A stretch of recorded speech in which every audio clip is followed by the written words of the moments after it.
Assalamualaikum warahmatullahi wabarakatuh.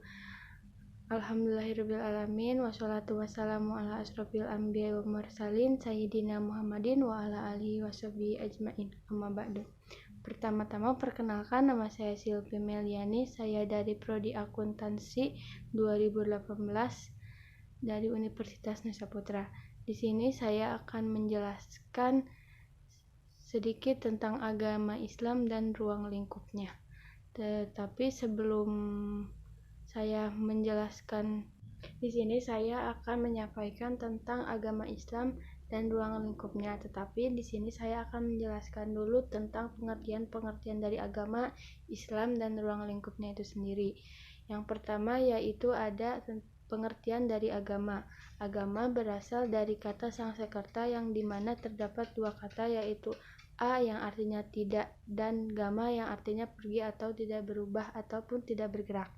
Jadi dapat disimpulkan bahwa dari segi bahasa atau etimologi bahwa agama ialah suatu jalan yang harus diikuti supaya orang dapat sampai ke suatu tujuan yang mulia dan suci, atau sesuatu yang tidak berubah atau sesuatu yang kekal abadi yang membuat sesuatu tidak kacau, cara-cara berjalan atau cara-cara sampai kepada keridhaan Tuhan. Selanjutnya saya akan menjelaskan tentang pengertian Islam. Pengertian Islam di mana Islam berasal dari bahasa Arab, yaitu adalah salam yang artinya kedamaian atau damai.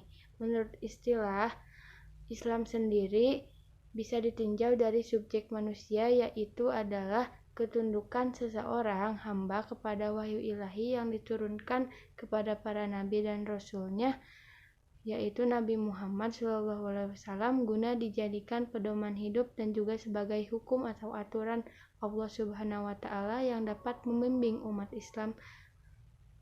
Islam atau seluruh manusia ke jalan yang lurus menuju kebahagiaan dunia dan akhirat. Dalam Al-Quran, agama disebut milah, misalnya milata Ibrahim, yang artinya agama yang dibawa Ibrahim, yang diatur dalam surat An-Nahl ayat 123.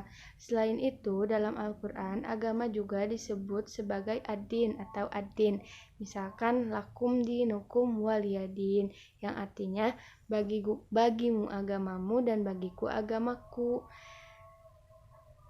yang diatur dalam surat Al-Kafirun ayat 5.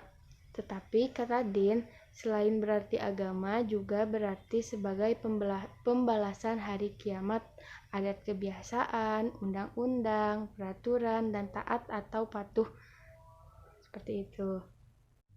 Sedangkan menurut istilah atau terminologi, Islam itu merupakan sebuah rumusan tentang pengertian agama yang menyebutkan bahwa ada 3 unsur pokok. Yang pertama yaitu satu sistem kredo, satu sistem ritus, dan satu sistem norma, di mana satu sistem kredo atau tata keimanan atau juga tata keyakinan adalah atas adanya sesuatu yang mutlak di luar manusia.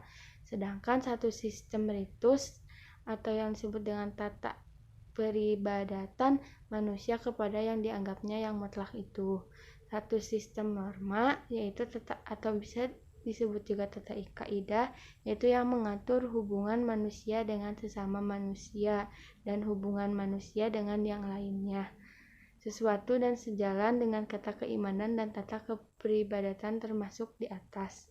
Jadi ada 3 unsur pokok utama dalam Islam, yaitu kredo, ritus, dan norma. Selanjutnya yaitu adalah ruang lingkup agama Islam.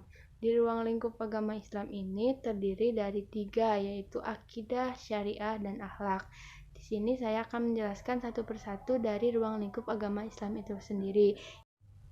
Selanjutnya saya akan menjelaskan tentang akidah. Akidah berasal dari bahasa Arab yang artinya ikatan atau sangkutan. Akidah bentuk jamaknya dari al-qaid. Akidah itu sendiri secara istilah ialah keyakinan hidup atau lebih khas lagi sebagai sesuatu keimanan atau iman. Adapun akidah sesuai maknanya yaitu disebut sebagai keimanan dalam Islam dengan meliputi semua hal yang harus diyakini oleh seorang mukmin atau muslim, terutama sekali lagi yang termasuk ke dalam 6 rukun Islam, yaitu yang pertama iman kepada Allah, iman kepada para malaikat, iman kepada kitab-kitab Allah, dan iman kepada Rasul, iman kepada hari kiamat, dan iman kepada qada dan qadar. Selanjutnya yang kedua dari ruang lingkup agama yaitu adalah syariah. Syariah juga berasal dari bahasa Arab yang artinya jalan. Syariah menurut istilah ialah peraturan Allah yang mengatur hubungan manusia dengan 3 pihak, yaitu Allah, sesama manusia, dan alam semesta. Peraturan Allah dengan manusia disebut dengan ibadah. Peraturan manusia dengan sesama manusia dan alam semesta disebut muamalah. Selanjutnya yang ketiga yaitu akhlak. Akhlak juga berasal dari bahasa Arab dan jama dari huluk yang artinya perangai atau tabiat. Sesuai dengan bahasa, akhlak adalah bagian ajaran Islam yang mengatur tingkah laku seorang manusia. Menurut Ibnu Maskawi, beliau mendefinisikan bahwa akhlak adalah keadaan jiwa seseorang yang mendorongnya melakukan perbuatan-perbuatan tanpa melalui pertimbangan pikiran.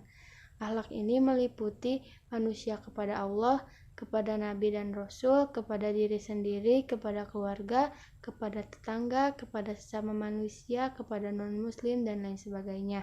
Jadi, akhlak ini banyak meliputi keseluruhannya.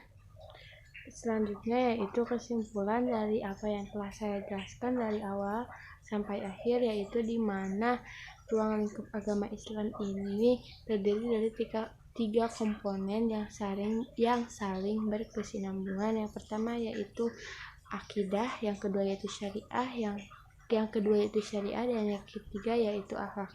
Di mana akidah di sini merupakan suatu keyakinan hidup yang dipegang oleh manusia di dunia. Sederhananya yaitu adalah suatu keimanan atau iman. Yang termasuk keyakinan di sini ialah yang bersangkutan dengan rukun iman. Kemudian yang kedua ialah syariah. Makna syariah ini bisa diartikan sebagai aturan dari Allah dalam menjalankan kehidupan sehari-hari. Yang termasuk dari syariah ini ialah rukun Islam. Dan yang terakhir yaitu adalah akhlak. Akhlak atau tabiat, atau bisa juga dikatakan sebagai karakter. Akhlak ini meliputi akhlak manusia kepada Tuhan, manusia kepada manusia. Jadi kesimpulan yang lebih sederhananya lagi, ruang lingkup agama Islam ini bisa dikatakan atau bisa diibaratkan menjadi sebuah gedung, di mana akidah sebagai fondasinya, syariah dan akhlak itu menjadi semua isi yang ada di gedung tersebut. Artinya, jika akidah seorang jelek, tentunya akan berpengaruh terhadap akhlak dan perbuatan manusia itu sendiri. Mungkin hanya itu saja yang dapat saya sampaikan. Mohon maaf bila ada kata-kata atau ucapan yang tidak sesuai atau yang salah, atau yang tidak berkenan didengar atau diucapkan. Kurang lebihnya mohon maaf. Allahumma muwaffiq ila aqwamit thoriq. Wassalamualaikum warahmatullahi wabarakatuh.